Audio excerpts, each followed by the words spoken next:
Pour mon 28e anniversaire, mon grand-père m'a offert sa société de 95 millions de dollars. Cependant, après la célébration, mes parents ont déclaré que mon frère prendrait le contrôle de l'entreprise. J'ai dit, absolument pas, c'est moi le propriétaire maintenant. Ma mère a rétorqué, alors fais tes valises et quitte cette maison. Juste à ce moment-là, mon grand-père a ri et a dévoilé une autre surprise. Je suis Marcus Parker, j'ai 28 ans, et pour mon anniversaire, mon grand-père m'a offert sa société de 95 millions de dollars, et mes propres parents m'ont dit de la céder à mon frère ou de me faire mettre à la porte de la maison. Avant de vous raconter comment un secret que mon grand-père a enfoui au plus profond du cadre juridique de l'entreprise a tout sauvé et exposé un noyau pourri de trahison dont je n'avais jamais soupçonné l'existence, rendez-moi service et dites-moi dans les commentaires d'où vous regardez. C'est toujours incroyable de voir jusqu'où ces histoires peuvent voyager. Tout a commencé lors de ce qui était censé être le plus beau jour de ma vie, mon 28e anniversaire. La fête elle-même était un événement Parker classique, organisé dans le vaste domaine de mon grand-père dans le nord de la Californie. C'était une soirée parfaite de début d'automne, l'air était chaud et sentait l'herbe fraîchement coupée et le parfum coûteux que ma mère, Eleanor, portait toujours.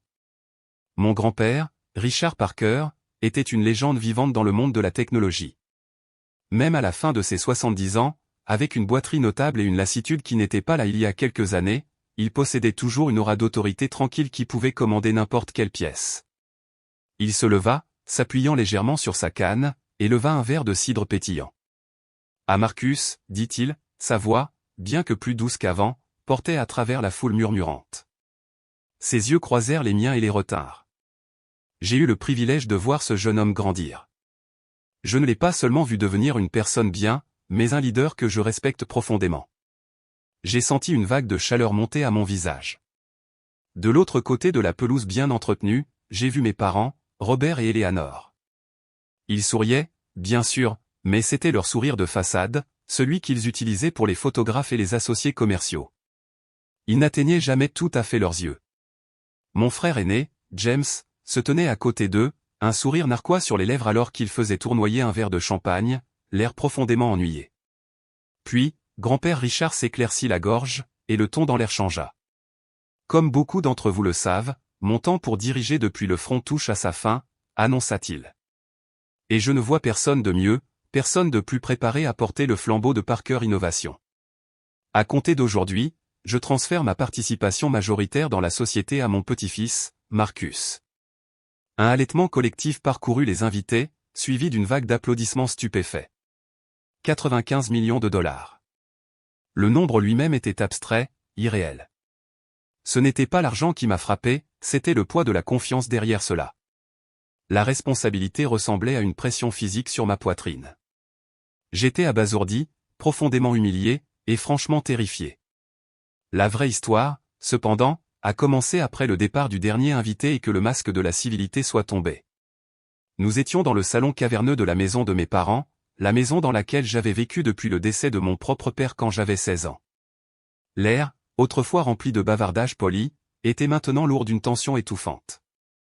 Nous devons discuter de cela rationnellement, dit finalement mon père, Robert, en desserrant le nœud de sa cravate en soie. James laissa échapper un rire court et désagréable. Il n'y a rien à discuter. C'est simple. Je prendrai la relève en tant que PDG. Marcus peut me suivre, apprendre les ficelles du métier. Peut-être qu'il peut gérer les médias sociaux ou quelque chose comme ça. Je le regardais, un rire incrédule me prenant à la gorge. Absolument pas. C'est insensé. Grand-père m'a donné l'entreprise. Les documents sont signés, je suis le propriétaire maintenant. C'est alors que ma mère, Eleanor, s'avança. Son visage, qui avait été un masque de grâce sociale toute la soirée, était maintenant froid et dur comme du marbre. Ne sois pas stupide, Marcus. Tu n'es pas prêt pour ça. James a de l'expérience. C'est pour le bien de la famille. Tu céderas le contrôle opérationnel à ton frère, ou tu peux faire tes valises et quitter cette maison ce soir. Ces mots n'étaient pas criés, ils étaient pires, ils étaient prononcés avec une finalité calme et glaçante. Être rejeté par ma propre mère. J'ouvris la bouche pour argumenter, pour supplier, pour dire quelque chose, mais le choc m'avait coupé le souffle. C'est dans ce silence épouvantable qu'un léger rire résonna depuis la grande arche du salon. C'était grand-père. Il était appuyé contre le cadre en bois poli, un regard connaisseur et profondément triste sur son visage. « J'avais peur que tu dises quelque chose comme ça, Eleanor, dit-il, sa voix ferme. Mais les surprises ne sont pas encore terminées. Cette nuit-là, le sommeil était une impossibilité. Les mots de ma mère, fais tes valises et pars, repassaient dans ma tête en boucle impitoyable. Après avoir quitté la maison, j'ai juste conduit. Les rues de banlieue se sont estompées en un flux dénué de sens, de lumière et d'ombre. Je n'avais pas de destination jusqu'à ce que je me retrouve à tourner dans le vaste parking vide de Parker Innovation. Le bâtiment, un monument élégant de verre et d'acier, s'élevait contre le ciel nocturne. Il ressemblait à un géant silencieux et endormi. En utilisant mon badge de sécurité, je suis entré. Le clic de la serrure a résonné dans le hall caverneux au sol de marbre. Le silence était absolu. Je suis passé devant le bureau d'accueil, devant le mur affichant les brevets de notre entreprise, et j'ai pris l'ascenseur jusqu'au 3e étage. J'ai trouvé mon chemin vers un petit bureau presque oublié, caché au bout d'un long couloir. C'est là que j'avais passé mon premier stage d'été.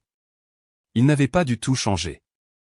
Il sentait encore légèrement le vieux papier, le café rassis et la solution de nettoyage utilisée par l'équipe de nuit. Je me suis affaissé dans la chaise de bureau usée, l'obscurité de la pièce étant un étrange réconfort. C'est ici, dans la solitude tranquille, que les fantômes du passé sont revenus en force. Mes yeux se sont posés sur un appareil maladroit sur une étagère poussiéreuse, un prototype de concentrateur de serveur du début des années 2000. Je l'ai ramassé, son poids familier frais contre mes paumes. Instantanément, je n'étais plus un homme de 28 ans confronté à un coup d'état d'entreprise. J'avais de nouveau 17 ans, perdu dans une dérive. L'année après que mon propre père, le jeune fils de Richard, ait été tué dans un accident de voiture, emménagé avec mon oncle Robert et ma tante Eleanor était censé être un nouveau départ, mais cela ressemblait plus à être un meuble pour lequel ils devaient trouver une place. Ils étaient mes tuteurs légaux, mais c'étaient des étrangers, consumés par leur monde de galas de charité, de tournois de golf et de maintien des apparences sociales. J'étais l'adolescent en deuil et maladroit dans la chambre d'amis, un rappel vivant d'une tragédie familiale qu'ils préféraient ne pas évoquer. Je sombrais, et ils ne le remarquaient même pas, mais grand-père si. Un samedi, il s'est présenté à la maison sans prévenir. Mes parents étaient à un déjeuner. Il n'a pas offert de platitude vide ou de sympathie forcée. Il m'a juste regardé et a dit, « Viens, mon garçon, allons faire un tour en voiture. » Il m'a amené ici, dans ce bâtiment. Il m'a fait visiter tous les départements, des salles de serveurs bourdonnantes au sous-sol aux suites exécutives ensoleillées au dernier étage. Il m'a montré la danse complexe de la création, le cœur battant de l'œuvre de sa vie. Ce jour-là, dans ce bureau même, il a placé ce prototype exact dans mes mains. Une entreprise n'est pas une machine, Marcus, avait-il dit, sa voix douce mais ferme. Tu ne peux pas simplement échanger les pièces. C'est un organisme vivant. Il a un cœur, une âme. L'âme, ce sont les gens qui croient en sa mission, et tu ne peux pas vendre des parties d'une âme sans tuer le tout. Toute décision aussi monumentale, aussi finale, nécessite que presque tout le monde soit d'accord pour dire qu'il est temps de rentrer à la maison. Il faut un cœur presque unanime. À l'époque, je pensais qu'il était juste philosophique. J'étais un enfant, je ne comprenais pas les statuts de l'entreprise. Je ne réalisais pas qu'il plantait une graine, m'enseignant une vérité fondamentale sur sa création, une leçon qui ne fleurirait pleinement que plus d'une décennie plus tard. Alors que mes parents me donnaient un toit et de la nourriture, mon grand-père, en cet après-midi, m'a donné un but. Cette visite a tout changé. À partir de ce moment-là, j'ai passé chaque été, chaque pause des vacances à Parker Innovation. Mon frère James était généralement parti pour un voyage somptueux en Europe ou se trouvait sur une plage en Thaïlande, brûlant l'argent de nos parents avec une indifférence désinvolte, mais moi, j'étais ici. J'ai commencé par des tâches ingrates, organisant les salles de stockage, faisant des courses de café, mais j'ai regardé et j'ai écouté. J'ai dévoré toutes les informations que je pouvais. C'est là que j'ai rencontré Sarah Jenkins. Elle était la directrice de l'ingénierie, une femme brillante et pragmatique qui était avec grand-père depuis les débuts dans le garage. Elle était intimidante pour la plupart des gens, mais elle a vu quelque chose en moi. Elle m'a pris sous son aile, m'expliquant patiemment des schémas complexes, me laissant assister à des réunions de développement, et me confiant des tâches de plus en plus difficiles. Ton grand-père a construit cet endroit avec ses mains et son cerveau, me disait-elle, ses yeux perçant au-dessus du bord de ses lunettes. Tu veux gagner ta place ici ? Respecte le travail, Marcus. C'est la seule monnaie qui compte dans ces murs. J'ai gardé cette leçon avec moi tout au long de mes études universitaires. Je me suis spécialisé en commerce, mais j'ai suivi tous les cours facultatifs d'informatique que je pouvais intégrer à mon emploi du temps. Je voulais comprendre non seulement comment gérer l'entreprise, mais aussi comment construire ses produits. Je me suis souvenu de ma propre remise de diplôme universitaire. Mes parents étaient là, bien sûr. Ils ont posé pour des photos, mais ils ont passé la plupart du temps sur leur téléphone, à faire du réseautage. James, qui avait abandonné 2 universités différentes, a fait une blague sur mon diplôme ringard qui serait utile si jamais je voulais un emploi au Genius Bar. C'est grand-père Richard qui a vraiment célébré avec moi. Il m'a emmené dans un steakhouse calme et coûteux ce soir-là. Il n'a pas parlé de mes notes, il a posé des questions sur mes idées. Nous avons parlé pendant des heures de l'avenir de la technologie, de l'éthique, du leadership. Il ne m'a pas traité comme un enfant mais comme un père. C'était le plus beau cadeau qu'il aurait pu me faire. Maintenant, assis dans ce bureau sombre, le souvenir ressemblait à un phare dans une tempête. Mon téléphone a vibré, me ramenant à la dure réalité. C'était un email, dont la ligne d'objet était froide et clinique, avis de tenue d'une assemblée générale extraordinaire des actionnaires. Elle avait été formellement demandée par un petit consortium d'investisseurs. Une recherche rapide a révélé que le cabinet d'avocats qui les représentait était celui de mon père. Le point de l'ordre du jour était un coup de poignard au cœur, un vote visant à examiner et à reconsidérer le récent transfert de direction et à nommer un nouveau PDG plus en phase avec la stabilité à long terme de l'entreprise. C'était leur plan, un coup d'état juridique emballé dans le langage de la responsabilité fiscale. Les lignes de bataille étaient tracées. Les jours suivants furent un cours magistral de guerre psychologique. À la maison, mes parents maintenaient un vernis de politesse glaciale, mais au bureau, le poison se répandait. J'ai commencé à recevoir des regards en coin de la part d'employés qui me connaissaient depuis des années. J'ai entendu des murmures près de la machine à café, « Avez-vous entendu parler de James ? C'est lui qui a une réelle expérience des affaires. » J'ai entendu dire que Richard ne va pas bien. Peut-être qu'il ne pensait pas clairement. James lui-même a commencé à faire des apparitions au bureau. Il se promenait dans les départements comme un héros conquérant, tapotant les hommes dans le dos, charmant les jeunes employés. Je l'ai vu interrompre une réunion que Sarah tenait, rejetant avec désinvolture le calendrier du chef de projet et suggérant sa propre approche, plus agressive. Il n'avait aucune autorité, aucune position, mais il agissait avec la confiance suprême de quelqu'un qui croyait que le trône était déjà à lui.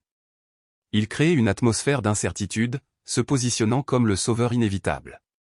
La goutte d'eau qui a fait déborder le vase est survenue un mardi après-midi. Je devais accéder au serveur principal du projet RD pour préparer la prochaine réunion. J'ai entré mes identifiants. Une petite boîte rouge est apparue sur mon écran, accès refusé. J'ai cligné des yeux, pensant que c'était un bug. J'ai réessayé. Accès refusé. Une crainte froide, aiguë et acide, m'a envahi. Ce n'était pas un bug, c'était une attaque. J'ai pris mon téléphone et j'ai appelé le service informatique, ma main tremblant légèrement. Un jeune technicien nommé Tom, un gamin que j'avais aidé avec un problème de codage il y a quelques mois à peine, a répondu au téléphone. Sa voix était tremblante. Oui, monsieur Parker, Il balbutia. Tom, c'est Marcus. Je ne peux pas accéder au serveur RD. Pouvez-vous voir quel est le problème? Il y eut un long silence incriminant. Je suis désolé, monsieur, a-t-il finalement murmuré, sa voix à peine audible. Il y a eu une directive de restreindre l'accès à certains des dossiers de projets de haut niveau pour un examen de sécurité. Une directive de qui, Tom, demandai-je, ma voix dangereusement calme. Il hésita. La demande a été co-signée par votre père, monsieur Robert Parker, et monsieur James Parker. J'ai raccroché le téléphone, un calme glacial s'installant sur moi. Il n'essayait pas seulement de me battre aux urnes, il me sabotait activement, me coupant de l'information dont j'avais besoin pour me défendre. Il me traitait non seulement comme un rival, mais comme un ennemi. Et j'ai réalisé, avec une certitude esséurante, que si je voulais sauver l'héritage de mon grand-père, je ne pouvais plus me permettre d'être le neveu poli et travailleur. Je devais me battre, et je devais gagner. Le message accès refusé était une gifle. C'était le moment où la bataille théorique est devenue réelle. Mon premier appel, le seul appel que je savais pouvoir faire sans hésitation, était à Sarah Jenkins. J'ai expliqué la situation, les mots sortant en un flux rapide et colérique. Ils m'ont enfermé, Sarah. Mon propre père et mon frère. Ils me coupent des données de ma propre entreprise. Il y a eu une pause lourde à l'autre bout du fil, suivie d'une expiration aiguë. Ce n'est pas seulement une violation du protocole, Marcus, c'est une déclaration de guerre, dit-elle, sa voix comme du silex. Et ils sont plus stupides que je ne le pensais s'ils pensent qu'un simple verrouillage des permissions peut nous arrêter. Rejoins-moi à l'entrée arrière du bureau, dans 30 minutes. Porte un manteau foncé.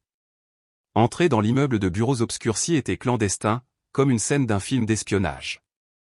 Sarah m'a conduit non pas à mon bureau ou au sien, mais à une petite salle de maintenance de serveurs sans fenêtre au sous-sol, un endroit qui sentait l'ozone et l'air frais en circulation.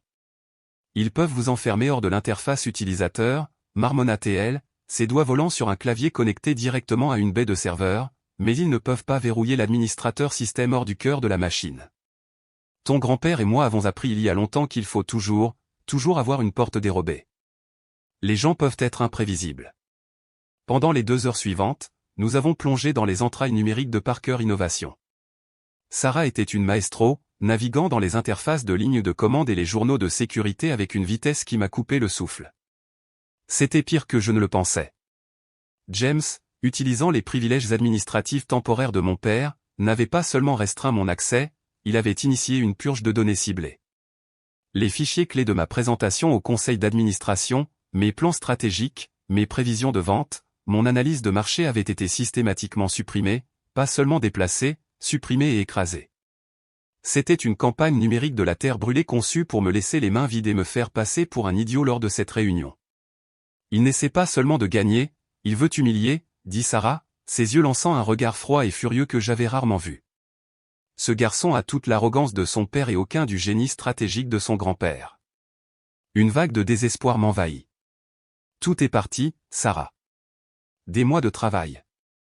Elle pivota sur sa chaise et me fixa d'un regard d'acier. Alors nous allons le reconstruire, mieux, plus fort. Ils pensent que tu es un gamin qui va rentrer à la maison en pleurant. Nous allons leur montrer qu'ils s'en prennent aux mauvaises personnes. Maintenant, arrête de te lamenter et commence à extraire les données brutes des ventes des archives tertiaires. Je vais commencer à reconstruire les modèles de projection. Fais chauffer la cafetière, ça va être une longue nuit. Les 10 heures suivantes furent un flot de travail intense et concentré, alimenté par des litres d'un terrible café de bureau et un sentiment commun d'indignation justifié. Nous sommes devenus une armée de 2 personnes. Nous avons discuté de stratégie, argumenté sur la meilleure façon de présenter les données, et reconstruit toute ma vision de l'entreprise à partir de zéro. Dans le creuset de cette longue nuit, notre respect professionnel s'est transformé en un véritable partenariat. Nous avons partagé des histoires sur mon grand-père, elle en tant que son premier employé, moi en tant que son petit-fils adoré. Nous nous battions pour lui, et cela nous alliait. Vers 3 heures du matin, alors que je travaillais sur un nouveau jeu de diapositives, Sarah dit soudainement, « Attends. C'est bizarre. » Elle effectuait un diagnostic approfondi sur le serveur de messagerie exécutif, à la recherche d'autres signes d'altération. Il y a un fragment fantôme, un fichier qui a été supprimé d'un cache temporaire, mais le système a enregistré une signature partielle avant d'être écrasé. Peux-tu le récupérer, demandai-je en marchant vers son poste de travail. Peut-être, dit-elle, ses sourcils froncés par la concentration. Elle a tapé une série rapide de commandes, et des lignes de code ont défilé sur l'écran. Lentement, miraculeusement, des données fragmentées ont commencé à se rassembler. C'était un fichier corrompu, mais le texte était principalement lisible. C'était un brouillon d'un email provenant du compte personnel de James. Le destinataire était le PDG d'une entreprise technologique rivale, un raideur d'entreprise notoire connu pour acheter des entreprises, les dépouiller de leurs actifs et licencier tout le monde. Mon sang s'est glacé. Un document, une lettre d'intention, était joint à l'email. Ma respiration s'est coupée, je me suis penché plus près, mon cœur battant contre mes côtes en lisant les mots à l'écran. C'était un accord préliminaire, non contraignant mais profondément sérieux, visant à vendre l'ensemble de la division de recherche et développement de Parker Innovation, l'âme de notre entreprise, la source de notre innovation, nos futurs brevets, nos rêves. Il proposait de la vendre à un prix criminellement bas, une évaluation de vente à la braderie qui ferait saliver le raideur. L'accord était subordonné à une chose simple, la nomination de James au poste de PDG. Une vague de nausées physiques m'a envahi. Ce n'était pas une prise de contrôle, c'était une démolition. Il allait vider l'entreprise de sa substance, encaisser un énorme paiement rapide et laisser la coquille vide pour morte. Les emplois de nos centaines d'employés, l'œuvre de toute la vie de mon grand-père, il était prêt à tout réduire en cendres. Mais pourquoi, murmurai-je en regardant l'écran avec horreur. L'entreprise est rentable, pourquoi la liquiderait-il? Sarah était déjà en train de taper à nouveau, son expression sombre et déterminée. Les gens désespérés font des choses désespérées, Marcus. Découvrons à quel point il est désespéré. Elle a lancé une série de recherches, son talent d'enquêteur rivalisant avec son talent d'ingénieur. Elle a recoupé le nom du PDG rival, ce qui l'a conduit à un réseau de casinos et de groupes de prêts à enjeux élevés. Ensuite, elle a tourné son attention vers James. Cela n'a pas pris longtemps. L'histoire de sa dernière entreprise commerciale ratée était étalée dans toutes les archives des actualités financières, un conte édifiant sur l'hubris et la mauvaise gestion. Mais Sarah a creusé plus profondément, au-delà des gros titres et dans les bases de données des registres publics, des privilèges sur sa propriété, des poursuites de créanciers, et puis la preuve irréfutable, une connexion à un usurier notoire basé à Las Vegas. C'était ça, la pièce manquante du puzzle. Il ne s'agissait pas seulement d'un enfant riche gâté qui en voulait plus, il s'agissait d'un homme dans un trou profond et sombre, écrasé par les dettes. Il ne voulait pas seulement un paiement, il en avait besoin, et rapidement. Il n'était pas motivé par la seule cupidité, mais par la pure terreur animale. Il n'essayait pas de construire un empire, il essayait d'échapper à ses démons. Je me suis adossé à ma chaise, l'épuisement de la longue nuit s'évanouissant, remplacé par une clarté glaciale et dure comme un diamant. La profonde blessure personnelle de la trahison de ma famille était toujours là, une plaie vive dans ma poitrine, mais maintenant elle était recouverte d'une furie protectrice puissante. C'était tellement plus grand que moi maintenant. Il s'agissait des centaines de familles dont les moyens de subsistance dépendaient de cette entreprise. Il s'agissait de Sarah, qui avait consacré toute sa vie professionnelle à ces murs. Surtout, il s'agissait de mon grand-père et de la confiance sacrée qu'il avait placée en moi. J'ai regardé Sarah, la première faible lumière grise de l'aube commençait à percer à travers les fenêtres sales du sous-sol. Il voulait entrer dans cette réunion et me faire paraître non préparé, dis-je, ma voix basse et ferme d'une résolution nouvelle. Il n'a aucune idée de ce qui l'attend. Il pense qu'il se bat contre un gamin pour le contrôle d'une entreprise. Il ne réalise pas qu'il est sur le point d'être démasqué par son propriétaire. Le petit-neveu blessé avait disparu. L'homme assis dans cette chaise était le PDG, et le combat pour l'âme de Parker Innovation venait de commencer véritablement. Les jours précédant l'assemblée des actionnaires ressemblaient au moment calme et tendu précédant un éclair. L'air était lourd de menaces tacites et de manœuvres stratégiques. Ma maison était une zone de guerre froide, mon bureau une toile de chuchotement, mais je ne me contentais pas de défendre, je construisais mon dossier, je me préparais à la guerre. Ma première priorité était d'assurer la sécurité de mon témoin clé, Emily Vance. Elle était la seule personne qui pouvait parler du caractère de James de l'extérieur de la bulle familiale. La retrouver avait pris 2 jours de recherche discrète. Après que son entreprise avec James ait explosé de façon spectaculaire, elle avait disparu de la scène technologique. Je l'ai finalement trouvée en train de gérer un petit café indépendant dans un quartier calme de Portland. Elle essayait de se reconstruire une nouvelle vie, aussi loin que possible de l'épave causée par James. Quand je l'ai finalement eu au téléphone, sa voix était empreinte de prudence. Dès que j'ai prononcé mon nom, je l'ai senti se crisper.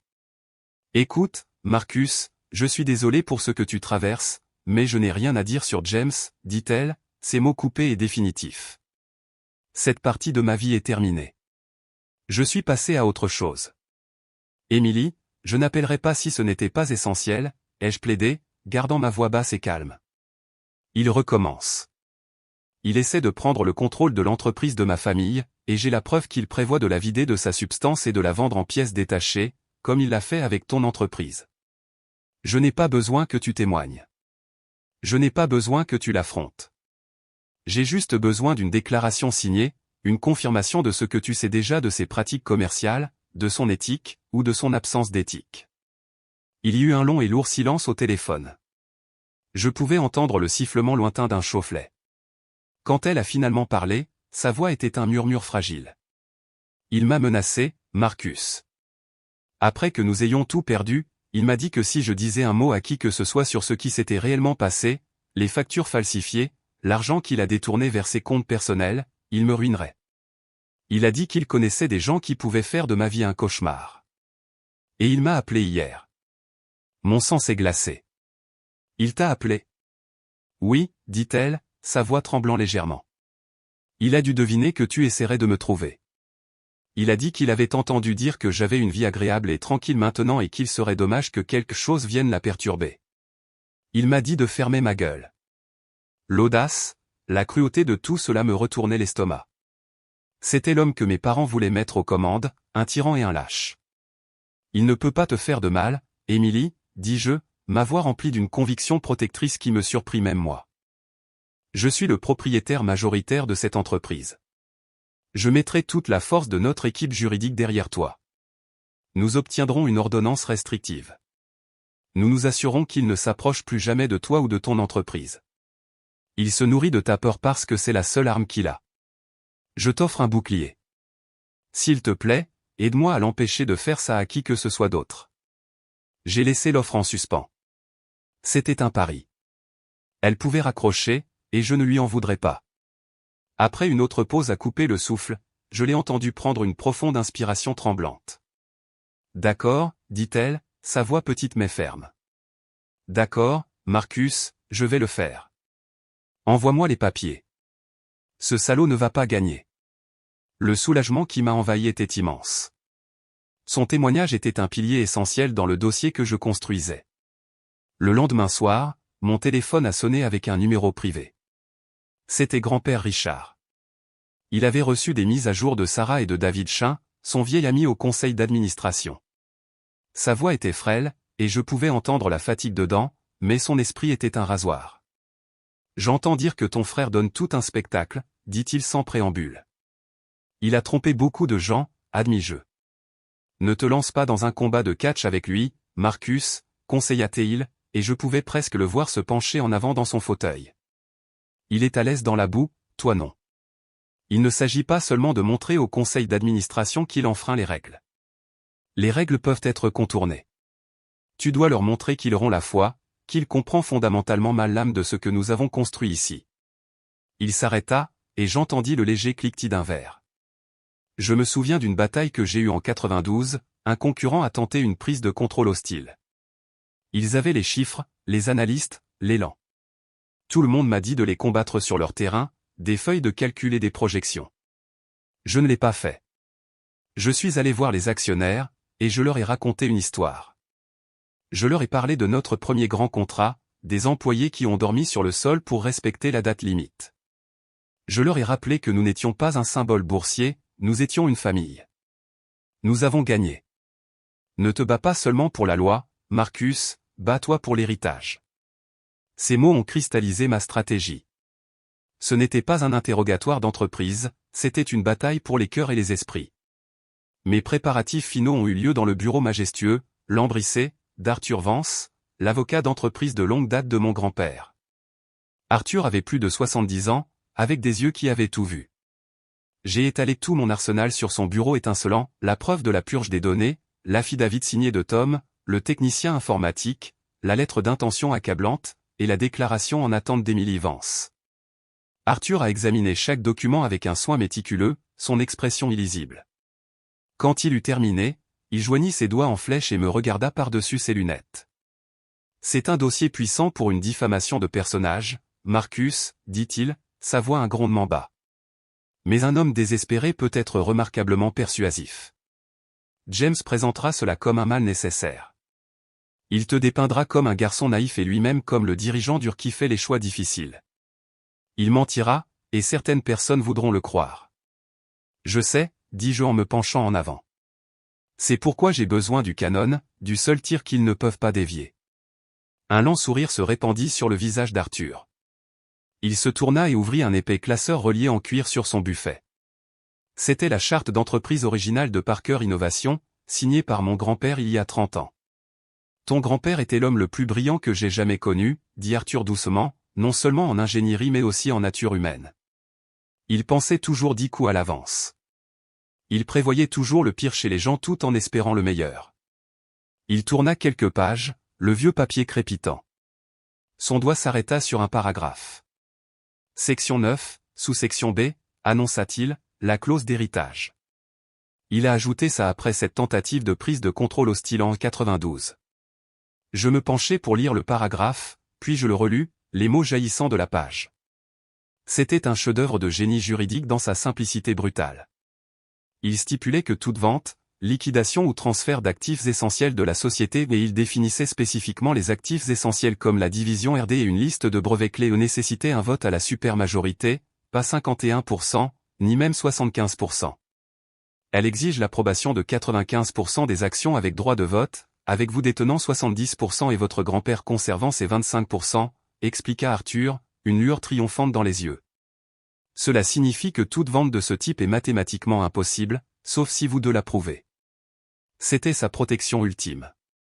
Il n'a pas simplement construit une entreprise, Marcus, il a construit une forteresse juridique autour de son âme. Je fixai la page, un lent et large sourire se dessinant sur mon visage. C'était ça. C'était l'échec et mat. Tous les mensonges de James, toutes ses manipulations et ses postures d'entreprise allaient s'écraser contre ce mur infranchissable. Il jouait aux dames, et mon grand-père jouait aux échecs en 3 dimensions depuis le tout début. Je suis sorti de ce bureau, ne me sentant plus comme un enfant. Je me sentais comme le propriétaire légitime d'une forteresse, et j'étais sur le point d'aller lever le pont-levis sur mes ennemis. J'étais prêt. La salle de conseil de Parker Innovation était conçue pour impressionner. Située au dernier étage, c'était une longue pièce ensoleillée avec un mur de verre du sol au plafond offrant une vue panoramique à couper le souffle sur la Silicon Valley. Mais ce mercredi matin, la beauté du paysage était complètement perdue pour moi. L'air à l'intérieur de la pièce était froid, stérile et lourd d'une tension presque insupportable. Les 10 membres du conseil d'administration, un ensemble d'hommes et de femmes au visage sévère portant des costumes coûteux, étaient assis autour de l'énorme table en acajou poli. Mes parents, Robert et Eleanor, étaient assis directement en face de moi, flanquant James. Leur visage était impassible, sculpté dans la glace. Le fauteuil habituel de mon grand-père en bout de table était vide. Son médecin lui avait strictement interdit d'assister à la réunion, l'avertissant que le stress pourrait être catastrophique pour son cœur fragile. Ce fauteuil vide semblait planer sur toute la procédure, un jugement silencieux et puissant sur nous tous. James, confiant et impeccablement habillé, commença la réunion. Je devais lui reconnaître ça, c'était un interprète magistral. Il parla d'un ton grave, avec une inquiétude réticente, comme si ce coup d'État était un lourd fardeau qu'il était forcé de porter pour le bien de l'entreprise. Il parla du marché mondial volatile, de la nécessité d'un leadership éprouvé et expérimenté, et des risques inacceptables d'une transition hâtive et émotionnelle. Il me dépeignit habilement comme un enfant bien intentionné mais désespérément naïf. Il utilisa des expressions comme « un stagiaire talentueux » et « un jeune homme brillant avec du potentiel mais pas encore aguerri ». Il ne m'attaqua jamais directement, tout se fit par implication et louange légère. Il se présentait comme l'adulte responsable dans la pièce. Il céda ensuite la parole à Mark Renshaw, notre directeur financier. J'avais toujours eu une relation de travail correcte avec Mark, mais je savais que c'était un homme profondément prudent et averse au risque. Mon âge avait toujours été une source d'inquiétude pour lui. Maintenant, James exploitait cette peur. Mark se leva et, sans me regarder, se lança dans une présentation remplie de graphiques inquiétants et de modèles financiers du pire scénario. Les diapositives étaient une mer de flèches rouges pointant vers le bas, toutes liées à l'incertitude de mon leadership. Bien que j'aie un grand respect personnel pour la passion de Marcus et son lien avec l'histoire de l'entreprise, conclut Mark, sa voix plate et robotique, d'un point de vue purement fiscal et fiduciaire, un leader non testé à ce stade critique représente une responsabilité importante et imprévisible. Le marché exige de la stabilité. Monsieur James Parker, avec son expérience antérieure dans des entreprises financées par du capital risque, offre cette stabilité. J'observais alors que le courant invisible dans la pièce commençait à tourner. Je vis quelques membres du conseil d'administration, des personnes qui m'avaient envoyé des notes de félicitations quelques jours auparavant, commencer à hocher lentement la tête. Je vis le doute s'insinuer dans leurs yeux. Mon père portait un sourire suffisant, presque imperceptible. Ma mère avait l'air soulagée, comme si l'issue était maintenant une conclusion inévitable. Ils étaient en train de gagner. Le conseil d'administration penchait de leur côté. Pendant un moment terrifiant, à couper le souffle, une vague de panique brute me submergea. Et si mes preuves ne suffisaient pas? Et si la logique et la vérité ne faisaient pas le poids face à leur campagne de peur? Je pouvais les voir tous penser la même chose, peut-être que le gamin n'est pas prêt, peut-être que le pari serait le seul pari. C'était le moment où je pouvais perdre tout ce pour quoi mon grand-père avait travaillé. Ce fut David Chain, un homme corpulent au visage de bulldog et l'un des amis les plus anciens et les plus fidèles de mon grand-père au conseil d'administration, qui finit par se tourner vers moi. Son expression était illisible. « Marcus, avez-vous une réponse ?» Je pris une profonde inspiration, repoussant la panique, la transformant en carburant. Je me levai et me dirigeai, non pas vers le pupitre, mais vers le bout de la table, vers le fauteuil vide de mon grand-père. Je posai mes mains sur son dossier. Je voulais être près de lui. Je voulais qu'il voie mes yeux. Et je ne commençais pas par des données ou des preuves. Je commençais par une histoire. Avant de fonder cette entreprise dans son garage, commençai-je, ma voix calme mais portant dans la pièce silencieuse, mon grand-père m'a raconté une histoire sur son propre père, un charpentier. Il a dit que son père lui avait appris qu'on ne juge pas une maison à la peinture, mais à la solidité de ses fondations et à l'intégrité de sa structure. Pendant 30 ans, les fondations de Parker Innovation ont été ses employés. L'âme est dans les laboratoires avec nos ingénieurs. Elle est dans les idées folles qui changent le monde qu'ils esquissent sur des tableaux blancs à 2 heures du matin. Elle est dans leur engagement à construire des choses qui comptent. Je laissais les mots s'imprégner, établissant un contact visuel avec chaque membre du conseil d'administration. Mon frère et Monsieur Ranchot vous ont longuement parlé de risque et de stabilité. Je suis ici pour parler de trahison et de destruction. Et ensuite, je commençai à démanteler leur dossier pièce par pièce, avec minutie. Je n'élevais pas la voix, j'étais méthodique, chirurgical. Je commençai petit. Je mis une déclaration sous serment signée et notariée de notre jeune technicien informatique, Tom, sur le rétroprojecteur. Sa déclaration détaillait comment James l'avait coincé, menaçant son emploi s'il ne se conformait pas à l'ordre de supprimer mes fichiers. Je vis mon père tressaillir. Quelques membres du conseil échangèrent des regards inquiets. Ensuite, je présentai la déclaration sous serment d'Emily Vance. Je lus ces mots à voix haute, sa voix comme un fantôme dans la pièce, détaillant comment James avait systématiquement vidé leur dernière entreprise de ses fonds, falsifié des factures et laissé ses partenaires et investisseurs sans rien. James se leva d'un bond, son visage devenant rouge écarlate. Ce sont des mensonges sans fondement d'un ancien partenaire mécontent. C'est un assassinat de personnage. Vraiment, demandai-je calmement, ne le regardant pas, mais regardant le conseil d'administration. Puis je mis le document final à l'écran, la lettre d'intention, celle qu'il avait tant essayé d'effacer. La pièce devint absolument, profondément silencieuse. On pouvait entendre le faible bourdonnement de la climatisation. J'utilisai un pointeur laser pour mettre en évidence le poste clé. Ceci, dis-je, ma voix résonnant d'une froide autorité, est une proposition rédigée par mon frère, James Parker, de vendre toute notre division de recherche et développement, notre âme, à un concurrent direct et un raideur d'entreprise notoire. Il prévoyait de la vendre pour une bouchée de pain, à condition qu'il soit nommé PDG. C'était une option stratégique. Un plan de contingence, cria James, sa contenance complètement disparue. Une décision difficile que j'explorais pour créer de la valeur pour les actionnaires. En tant que PDG, j'aurais eu le droit de prendre ces décisions difficiles. Il l'avait fait. Il était tombé droit dans le piège. Toute la pièce le fixait, et il venait d'avouer. C'est la partie la plus intéressante, James, dis-je, ma voix baissant à un ton presque conversationnel. Vous n'auriez jamais ce droit. Jamais.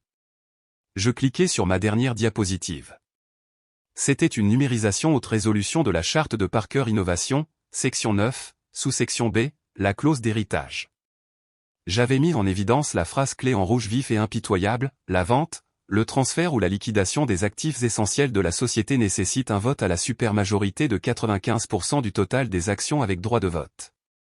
Je me tournai de l'écran pour faire face à la salle de conseil stupéfaite. Je possède 70% des actions avec droit de vote, qui m'ont été offertes par notre fondateur, mon grand-père, qui m'a confié l'œuvre de sa vie. Il conserve 25%. Ensemble, cela fait 95%. Ce document, qui fait partie de l'ADN même de cette entreprise, rend tout le plan secret de mon frère, toute sa plateforme pour cette prise de contrôle, une impossibilité totale et absolue. Prouve qu'il n'essayait pas de créer de la valeur pour les actionnaires. Prouve qu'il se fiche de l'avenir de cette entreprise. Cela prouve que son seul plan était de commettre une fraude d'entreprise pour payer ses dettes de jeu. Le silence qui suivit fut le plus profond que j'ai jamais connu. C'était un vide, aspirant tout l'air et l'arrogance hors de la pièce. James fixait l'écran, le visage cendré, la bouche légèrement entr'ouverte. Il avait l'air d'avoir été physiquement frappé par une force invisible. La mâchoire de mon père était relâchée. Ma mère regarda James, puis l'écran, puis moi, les yeux grands ouverts avec une compréhension naissante et horrifiée. À ce moment-là, elle vit enfin son fils bien-aimé non pas comme un voyou charmant, mais comme une fraude désespérée et creuse. Ce fut David Chain qui brisa le charme. Sa voix résonna dans la pièce silencieuse, remplie d'une colère justifiée. Je crois que nous en avons tous assez entendu. Je propose de tenir un vote de défiance immédiat à l'égard de M. James Parker et de reconnaître formellement et à l'unanimité M. Marcus Parker comme directeur général de cette entreprise, avec effet immédiat. Appuyé, s'écria immédiatement un autre membre du conseil d'administration. Tous favorables, demanda David, ses yeux balayant la table. Un chœur de « moi » déterminé remplit la pièce. C'était unanime. C'était fini.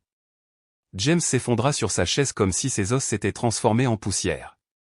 Mon père fixa sans rien voir la surface polie de la table, un homme brisé. Ma mère se couvrit le visage de ses mains. J'avais gagné. J'avais sauvé l'entreprise. Mais en regardant l'épave de ma famille assise en face de moi, cela ne ressemblait pas à une victoire. Cela ressemblait à un enterrement. Le vote unanime était comme un coup de marteau qui s'abattait non seulement sur la réunion, mais sur toute la vie de James telle qu'il la connaissait. David Chain, toujours l'opérateur efficace, ne perdit pas un instant. Avec un signe de tête bref vers la porte, il signala aux 2 agents de sécurité de l'entreprise qui attendaient discrètement dans le couloir. Ils entrèrent dans la pièce, leur grande carrure et leur comportement professionnel transformant instantanément l'atmosphère d'un différend d'entreprise en une procédure judiciaire. Ils s'approchèrent de James, qui était toujours affalé sur sa chaise, fixant le vide. « Monsieur Parker, dit l'un d'eux, sa voix polie mais inflexible, nous allons devoir vous escorter hors des lieux. » Les mots semblèrent ramener James à la vie. Il se leva d'un bond, le visage contorsionné en un masque de rage et d'humiliation pure et sans mélange. Il ne regarda pas le conseil d'administration ni ses parents. Il me regarda. Ses yeux brûlaient d'une haine terrifiante dans son intensité. « Vous allez le regretter, siffla-t-il, les mots étant une promesse venimeuse. Vous allez ruiner cette entreprise. » Les agents de sécurité le prirent doucement mais fermement par les bras. Il ne résista pas. Tout l'esprit combatif l'avait quitté, remplacé par un ressentiment amer et toxique. Ils le conduisirent hors de la pièce, et la porte lourde se referma derrière lui. Une ère de ma vie, l'air d'être le frère cadet négligé de James, venait de se terminer avec ce clic. Les membres du conseil d'administration, visiblement mal à l'aise maintenant que le drame était terminé, murmurèrent rapidement leurs félicitations et commencèrent à rassembler leurs affaires. Ils évitèrent tout contact visuel avec mes parents, sortant de la pièce avec une hâte qui en disait long. En quelques minutes, je me retrouvais seul en bout de table avec les 2 personnes qui m'avaient élevé, les 2 personnes qui venaient d'essayer de me détruire. Le silence qu'ils laissèrent derrière eux était assourdissant. Il était plus lourd, plus chargé que la tension avant la réunion. Mon père, un homme qui avait toujours un mot confiant pour chaque occasion, fixait ses propres mains sur la table polie comme s'il ne les avait jamais vues auparavant. Il ne pouvait pas me regarder. Ma mère avait baissé ses mains de son visage. Son maquillage coûteux était maculé, et le masque de maîtrise de soie soigneusement construit qu'elle portait comme une armure s'était fissuré. Pour la première fois de ma vie, elle paraissait son âge. Elle avait l'air fatiguée et vaincue. « Je ne comprends pas », marmonna finalement mon père, sa voix un murmure rauque. « Ses dettes. Il nous a dit qu'elles étaient liées aux affaires. Il a dit qu'il avait tout sous contrôle. Il se parlait plus à lui-même qu'à moi. C'était le moment où j'aurais pu libérer des années de ressentiment refoulés. J'aurais pu énumérer chaque affront, chaque anniversaire oublié, chaque fois qu'ils avaient loué James pour son charme tout en ignorant mon dur labeur. J'aurais pu enfoncer le couteau. Mais en regardant leurs figures brisées, la colère que je nourrissais depuis des semaines sembla s'évaporer, ne laissant qu'une profonde et lancinante tristesse. Sans dire un mot, je sortis mon téléphone et le fis glisser sur la table brillante jusqu'à ce qu'il s'arrête devant mon père. L'écran était allumé, affichant une série de messages textes. Il provenait du serveur de l'entreprise, une conversation entre James et ma tante Carole, la propre sœur de mon père, des dernières semaines. « Carole, tes parents deviennent sentimentaux. Tu dois leur rappeler que Marcus est trop émotif, trop comme son père, pas un homme d'affaires. James, j'y travaille. Ils ont juste besoin d'un petit coup de pouce pour voir que je suis le seul choix logique. Carole, fais-le, Jamie. Tu prends l'entreprise, je prends mon siège au conseil d'administration et les honoraires d'apporteur d'affaires que tu as promis pour la vente d'actifs. Nous gagnons tous. Ne me déçois pas. Mon père lut les messages, son visage passant du pâle au cendré. Carole, murmura-t-il le nom, une expiration douloureuse. Sa propre sœur. Elle les avait tous manipulés, attisant leur peur et la cupidité de James, tout cela pour un salaire et un siège à la table. Il finit par lever la tête et me regarda, et ses yeux étaient remplis d'une honte si profonde qu'elle était presque difficile à supporter. Ce n'était pas seulement à propos de James, dit-il, sa voix se brisant, la confession jaillissant de lui. C'était moi, ton père, mon frère. Il était le doré. Tout ce qu'il touchait se transformait en or. Et puis il y avait papa, ton grand-père, le titan. J'ai passé toute ma vie à avoir l'impression de vivre dans leur ombre. Quand papa a commencé à te prendre sous son aile, à t'amener à l'entreprise, j'ai eu l'impression que ça recommençait. Il choisissait quelqu'un d'autre à ma place. C'était comme si j'étais un échec à ses yeux, 2 fois de suite. Je te voyais, et je le voyais. Ces mots n'excusaient pas ses actes, mais ils ouvraient une fenêtre sur une douleur que je n'avais jamais su qu'il portait. Il ne s'agissait pas de me haïr, il s'agissait de se haïr lui-même. Mon regard se porta sur ma mère. Elle était toujours silencieuse, rigide, son visage un mur de pierre. C'était la femme qui avait lancé l'ultimatum, la femme qui était prête à rendre son propre fils sans abri pour apaiser son enfant préféré. Je ressentis un dernier et vif pincement de la blessure originelle. Est-ce que ça en valait la peine, maman, demandai-je, ma voix n'étant pas accusatrice, mais calme et sincèrement curieuse. Le statut social, les fêtes, ce que pensent les gens du country club? Est-ce que tout cela valait tout ça? Est-ce que cela valait la peine de détruire notre famille? C'est ce qui finit par percer son armure. Sa maîtrise de soi soigneusement construite ne se fendit pas seulement, elle vola en éclats. Ses épaules commencèrent à trembler de façon incontrôlable. Une seule larme s'échappa, puis une autre, traçant son chemin à travers son fond de teint coûteux. Un sanglot étouffé s'échappa de ses lèvres, un son de regret si cru et absolu qu'il semblait arraché à la partie la plus profonde de son âme. Elle ne pouvait pas parler. Elle n'avait pas besoin de le faire. Son effondrement silencieux et frissonnant était la seule réponse dont j'avais besoin. Je me levai de la chaise de mon grand-père. « Je suis toujours votre fils, dis-je, ma voix ferme, en les regardant tous les deux. Mais à partir d'aujourd'hui, toute relation que nous aurons devra être construite sur une base de respect, de vérité, et non sur des droits et des mensonges. » Je me tournai et sortis de la salle de conseil, les laissant seuls ensemble avec l'épave qu'ils avaient créée. La guerre était finie. Le long et incertain processus visant à déterminer s'il restait quelque chose à sauver venait de commencer. Les 6 mois qui suivirent la bataille de la salle de conseil donnèrent l'impression de réapprendre à respirer après avoir failli se noyer. Prendre les rênes d'une entreprise technologique de 95 millions de dollars à 28 ans est un défi implacable. Il y avait des jours remplis d'une succession vertigineuse de réunions, de séances d'information juridique et d'examens financiers qui me donnaient le tournis. Il y avait des nuits où je restais assis dans mon bureau, à fixer des feuilles de calcul complexes jusqu'à ce que les chiffres se brouillent, sentant l'immense poids des moyens de subsistance de centaines d'employés reposer sur mes épaules. Mais chaque fois que la pression me semblait sur le point de m'écraser, je pensais à la foi inébranlable de mon grand-père, je pensais à l'expression sur le visage de James alors qu'il était escorté dehors, et je m'accrochais et continuais. Mon premier acte majeur en tant que PDG n'était pas quelque chose que mon père ou mon frère auraient jamais fait. Il ne s'agissait pas de réduire les coûts ou de maximiser les profits à court terme. Il s'agissait d'investir dans un rêve. J'ai ressuscité l'idée de cette vieille proposition que j'avais montrée à mon grand-père, le réseau de logistique IA. En faisant des recherches à ce sujet, j'ai découvert qu'il s'agissait d'une composante d'une initiative beaucoup plus vaste et ambitieuse qu'il avait abandonnée à contre-cœur il y a des années, un projet complet de technologie verte conçu pour rendre l'ensemble de nos opérations, de la fabrication à nos centres de données énergivores, totalement neutre en carbone. Il l'avait abandonné parce que la technologie était trop naissante et les coûts astronomiques à l'époque. Mais maintenant, une décennie plus tard, avec les progrès du solaire, de la géothermie et de l'efficacité énergétique, j'ai vu une voie viable à suivre. C'était un pari financier massif, une stratégie à long terme sur un marché obsédé par les rendements trimestriels. Le conseil d'administration était, c'est le moins qu'on puisse dire, sceptique. Mark Renshaw, le directeur financier qui avait soutenu James, présenta une litanie d'objections. C'est trop risqué, Marcus, fit-il valoir lors d'une réunion tendue, le visage sombre. Nous devrions nous concentrer sur la stabilisation de l'entreprise après les récentes turbulences. Nous devons rassurer le marché, pas nous lancer dans un projet passionnant coûteux et non éprouvé.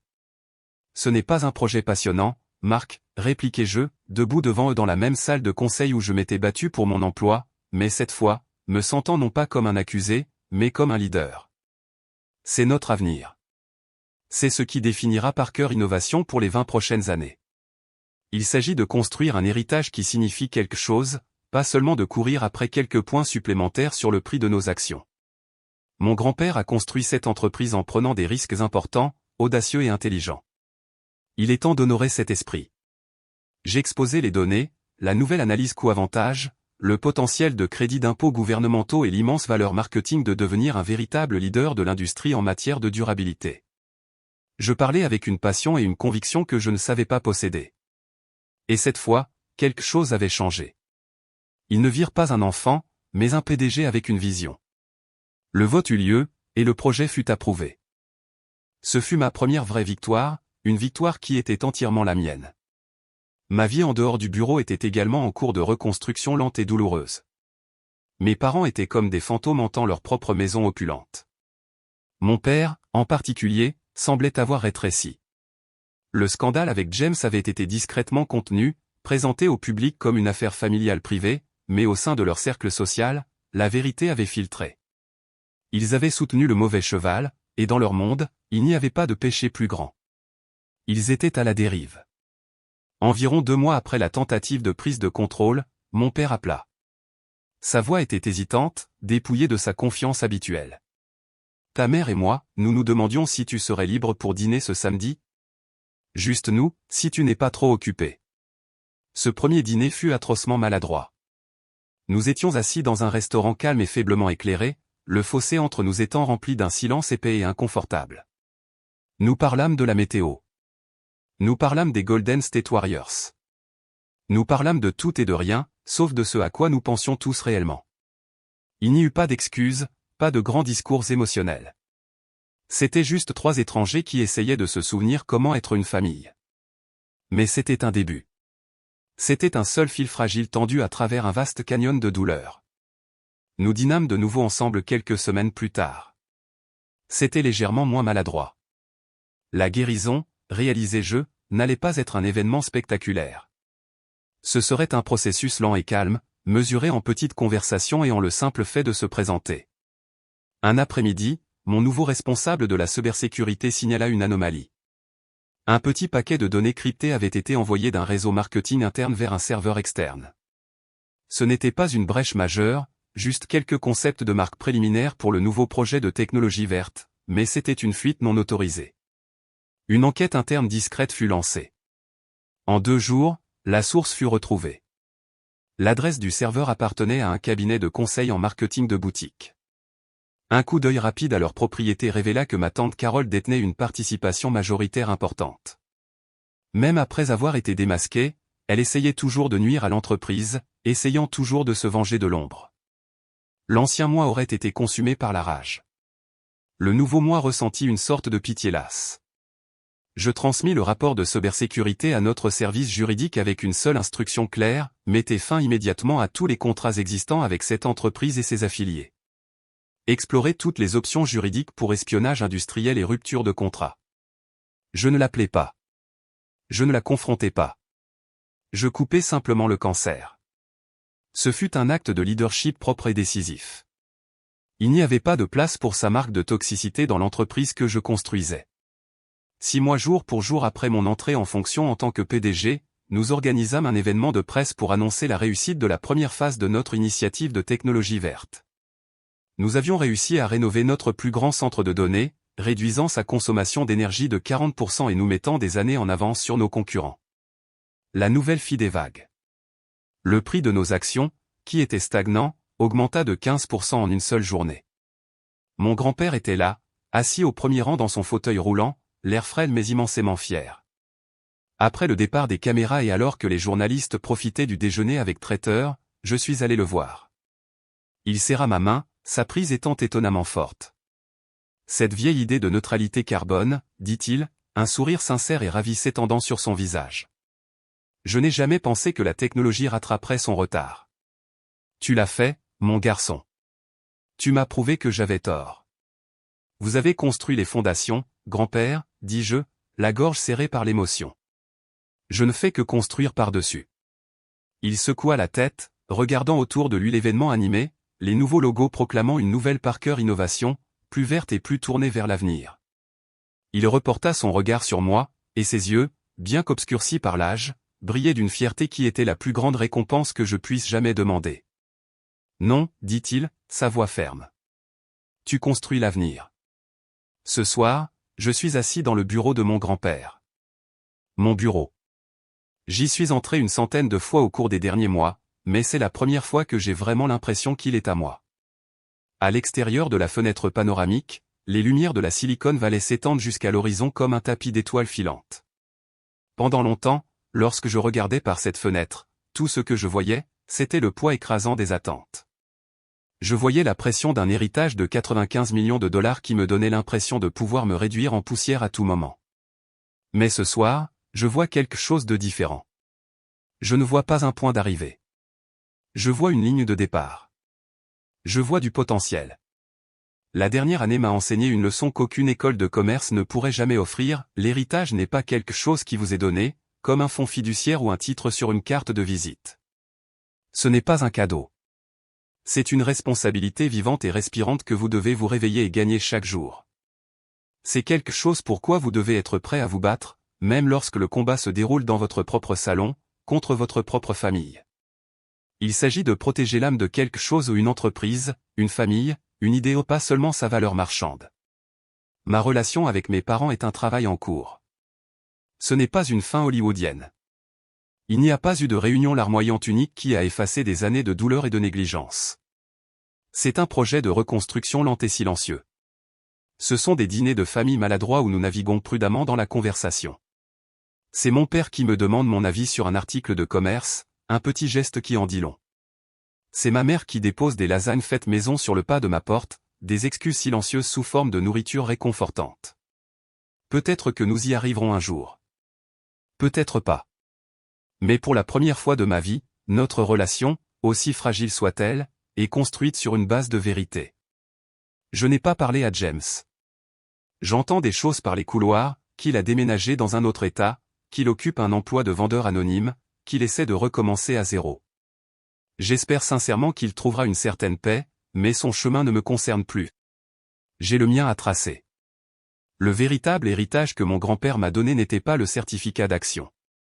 C'était la sagesse qu'il partageait dans les moments de calme, les leçons qu'il enseignait par l'exemple et la foi inébranlable qu'il avait en moi quand personne d'autre n'en avait, y compris, pendant longtemps, moi-même. Il ne m'a pas seulement donné son entreprise. Il m'a donné la chance de découvrir qui j'étais vraiment, pas un neveu en deuil, pas un deuxième choix négligé, mais un leader. Il a construit des fondations magnifiques, et c'est maintenant à mon tour de construire l'avenir. Et j'ai l'impression que je ne fais que commencer. Merci d'avoir écouté mon histoire. J'espère qu'elle vous a touché d'une manière ou d'une autre. Avez-vous déjà été dans une situation où vous avez dû vous battre pour ce en quoi vous croyez, même contre les personnes que vous aimez? Partagez votre histoire dans les commentaires ci-dessous. Je les lis tous. Et n'oubliez pas de liker et de vous abonner pour ne rien manquer de ce qui va suivre.